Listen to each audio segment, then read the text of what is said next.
the street to my dormitory since my home is far away from my school. There were only 3 to 5 people passing by that street at that time. While walking, I was texting my boyfriend, asking him if I could come over that night since I have a project to make and my laptop's being an ass. It won't turn on, so I was hoping I could borrow his laptop. And then, when I looked up, there was an old man walking towards me. The street was narrow, so I stopped and moved away to the side to make room for him when he did the same. I nervously laughed and moved to the other side, and he copied me again. This time, I felt a bit nervous. Excuse me, I muttered. I tried to get away from him, but he kept blocking my direction. Then he laughed and moved away. I felt relieved. I quickly walked past him, and then he stomped his feet behind me. I got startled, and then he laughed. I thought he was just a crazy old man. I told my boyfriend about it, and he asked me if I was okay, so I told him not to worry. Around 7 p.m., I was at the jeepney stop, waiting for a jeepney to arrive, because I was going to my boyfriend's apartment, since it was 45 minutes and 2 rides away. 30 or 45 minutes later, there was one jeepney with only 5 passengers. So I hopped in. One by one, the passengers got off the jeepney until I was the only one left. "Drop me off by the terminal, please," I said. He didn't say a word, just kept on driving. When we finally got into the terminal, he didn't stop. Just drop me off here, please," I told him again. Then I saw his face in the rearview mirror. It was the crazy man from earlier. I panicked. He was looking at me, smiling. I immediately called my boyfriend, since we don't have 911 here. He wasn't picking up.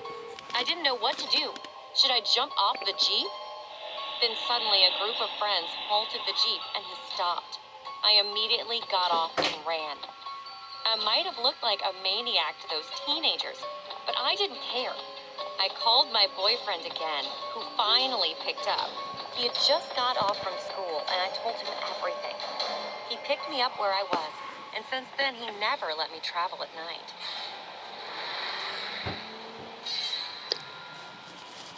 Let's react to one more story. Recognizes unknown numbers and warns you about devious callers.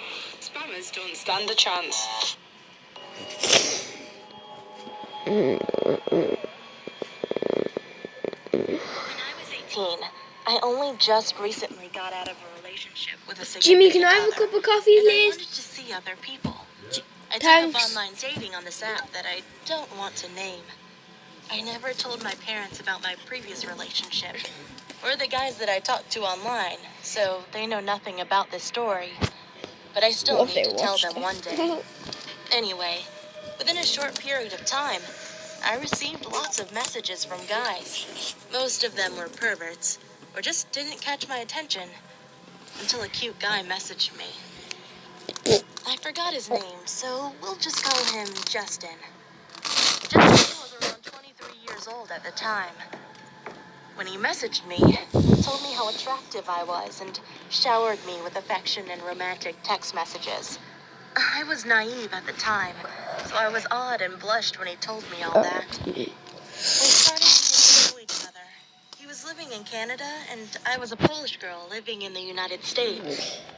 We had a few hobbies in common, and we both went to college. Polish, okay. I was studying to be a police officer to get an associate's degree, and he was going to university to get a bachelor's degree. Then, eventually, his messages started to make me uncomfortable.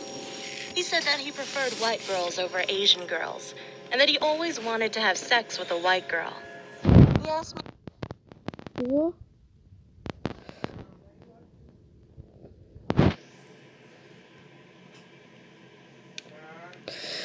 Or yeah, I was gonna stick it off, but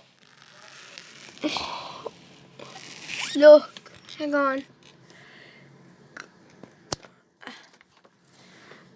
Yeah, it's ONLINDRTI.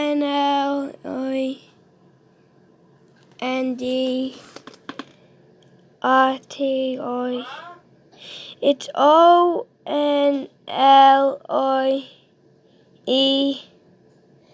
E. No, not E. N-E.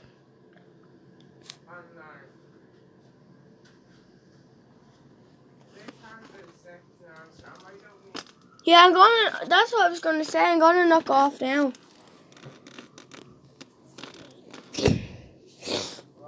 I'm gonna knock it off now.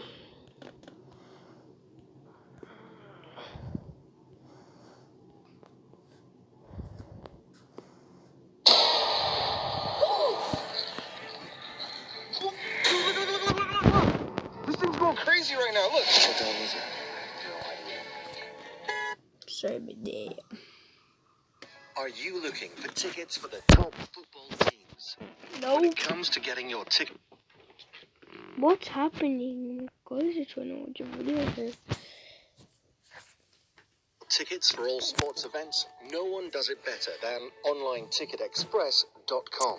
We offer our clients the largest selection of tickets and the best seats at affordable prices.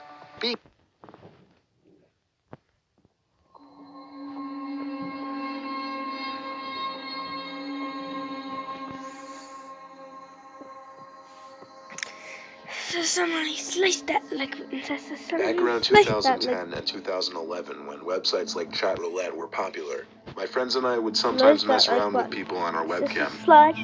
The website usually peaked on weekend nights, and when we were like 14, we didn't really do much on weekend nights.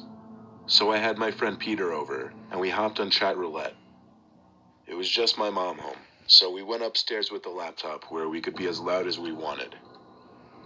We acted like two idiotic 14-year-olds, basically being mean and rude to anyone we saw. So basically on Chat Roulette, you'd... Sorry guys, I need to send this to Ryan Watch. Where's Ryan? I need to send him pictures.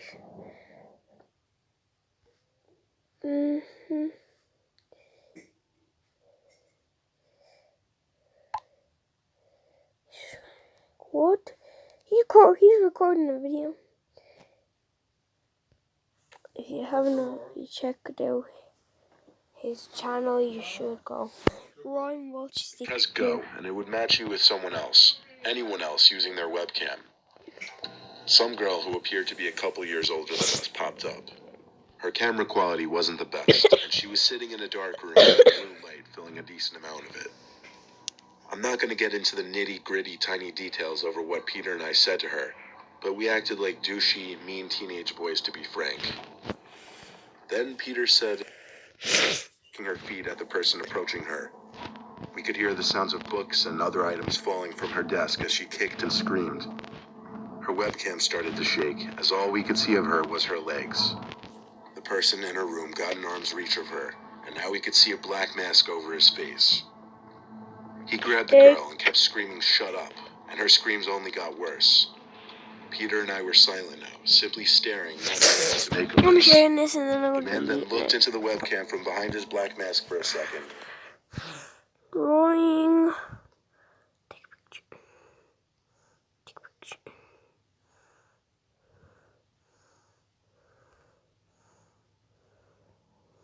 Take a picture. Okay.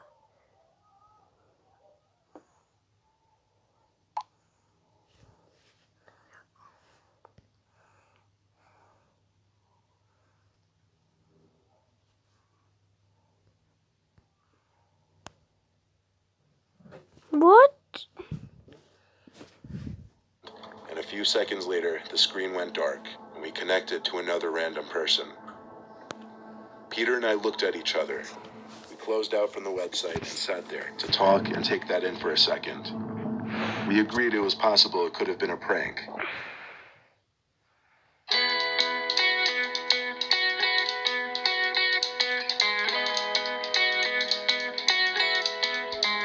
That's easy to get. Living room with a red satanic symbol drawn on the table. All the text seemed to be written in some